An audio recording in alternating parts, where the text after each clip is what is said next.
Jangan lupa untuk subscribe YouTube channel Metro TV News dan nyalakan notifikasinya.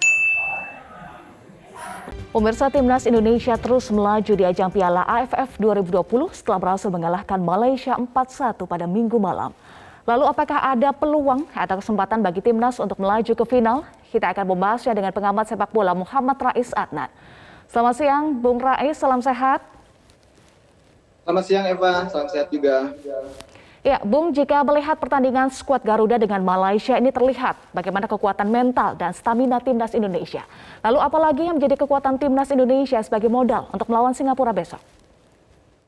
Ya, kalau berbicara kekuatan Timnas Indonesia tentunya ada dari segi kecepatan para pemain kita, agresivitas para pemain kita ya. Apalagi jika berkaca ketika menghadapi Malaysia di mana benar-benar para pemain bermain dengan determinasi tinggi, mampu memberikan pressing yang sangat ketat ya ke lini pertahanan dari Malaysia. Ini seharusnya bisa dilakukan lagi oleh para pemain.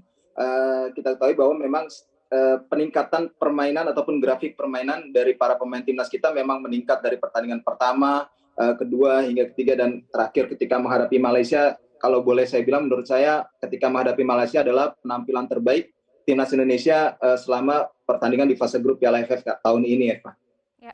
Ya, baik. Soal kecepatan, tetapi ada PR nih soal pertahanan, Bung. Ada catatan kebobolan 4 gol selama ajang Piala AFF. Tanggapan Anda? Ya, kalau soal pertahanan memang kalau bisa dibilang ya ada perombakan, ada sebuah formasi yang memang selalu tidak sama ya yang diterapkan oleh Coach Sintayong. Memang masalahnya adalah tinggal konsentrasi sih dari para pemain kita, fokus dari para pemain kita. Terkadang ada kesalahan-kesalahan kecil yang seharusnya tidak perlu dilakukan, tapi ternyata itu dilakukan dan akhirnya berakibat fatal ya. Salah satunya mungkin memang ada kesalahan clearance seperti yang kemarin terjadi ketika menghadapi Malaysia yang akhirnya berhasil dimaksimalkan oleh Malaysia menjadi gol. Tapi sejauh ini saya melihat memang koordinasi dari pertahanan kita sudah cukup baik. Bagaimana transisi juga dari dua back sayap juga cukup baik dari Pratama Arhan maupun Asnawi terutama. Mereka juga rajin untuk menyerang. Nah, ini yang juga harus diwaspadai ketika menghadapi Singapura nanti. Bagaimana ketika kita dua back sayap kita sudah naik, harus ada covering yang memang benar-benar cepat ya dari para pemain lainnya untuk bisa menutup ruang yang ditinggalkan oleh Asnawi maupun nanti Pratama Arhan. Singapura, salah satu tim kuat di Asia Tenggara, bahkan juara 4 kali Piala AFF. Lalu bagaimana nih peluang Indonesia besok? Kalau bicara peluang, saya rasa kasnya cukup besar yang menghadapi Singapura dibandingkan kita harus menghadapi Thailand lebih dulu. Ini tanpa meremehkan kekuatan Singapura sekarang yang juga sudah begitu berkembang ya sejak dalam 4 tahun terakhir ataupun 2 edisi Piala AFF ya sebelumnya gitu. Kita tahu bahwa pada 2018 terakhir kita kalah di Stadion Nasional juga dari Singapura dengan skor 1-0 lewat gol Haris Harun waktu itu. Saat ini ada optimisme tinggi ya dari para pecinta sepak bola Indonesia dengan materi pemain muda, tentunya wajah-wajah baru yang mungkin Singapura juga mungkin agak sedikit kaget dengan materi pemain yang dibawa oleh Coach Sintayong gitu. Karena bisa dibilang dari semua kontestan semifinalis yang lolos rata-rata usianya Indonesia adalah yang paling muda gitu dibandingkan tim yang lain. Tapi sejauh ini walaupun secara track record kita masih bisa dibilang kalah dari Singapura ya di Piala AFF, tapi saya rasa kasnya cukup besar untuk bisa kita memenangkan pertandingan. Setidaknya kalaupun kita bisa menahan imbang di laga perdana, kita bisa mencuri kemenangan di laga kedua nanti, di leg kedua untuk bisa lolos ke final. Baik, optimisme tinggi, kans besar. Lalu kita bicara soal prediksi strategi nih, Bung.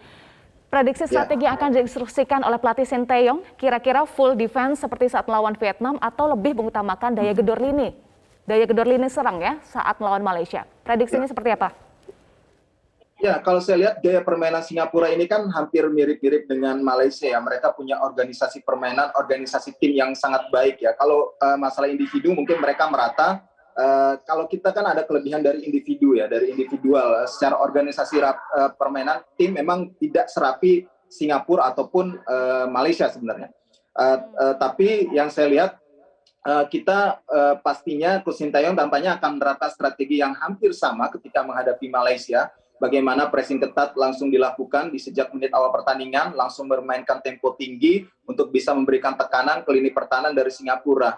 Kuncinya adalah nanti di pertarungan para pemain di lini tengah menurut saya, karena Singapura juga memiliki para pemain yang sangat luar biasa. Ada Haris Harun di situ, ada Anu Mantan di situ, kemudian Faris Ramli juga pemain sayapnya juga sangat luar biasa, dan ini akan bertarung dengan Rahmat Irianto, Ricky Kambuaya, dan juga Evan Dimas apabila nanti akan dipercaya kembali menjadi starter.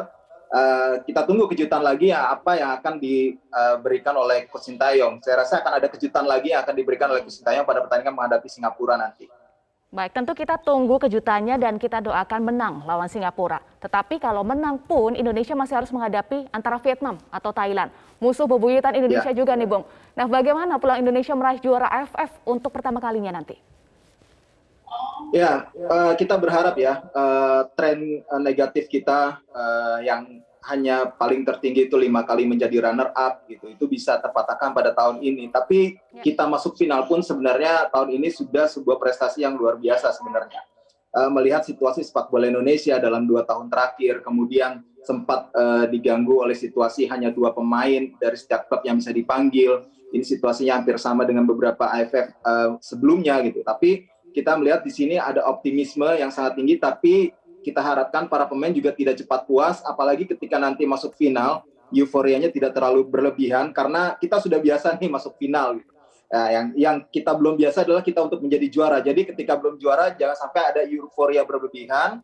Nah, kalau udah juara, boleh dah tuh. Ada euforia yang mungkin bisa kita rayakan, karena untuk pertama kalinya bisa menjadi juara. Saya melihat Thailand dan Vietnam masih bisa kita atasi ya, harusnya ya, dengan taktik yang kemarin sebenarnya sudah bisa diterapkan dengan baik. Ketika menghadapi Vietnam, mampu ditahan tanpa gol, tinggal perubahan-perubahan ataupun perbaikan sedikit dari tim, saya rasa harusnya bisa memberikan perlawanan dan kita bisa mengalahkan 2 tim tersebut.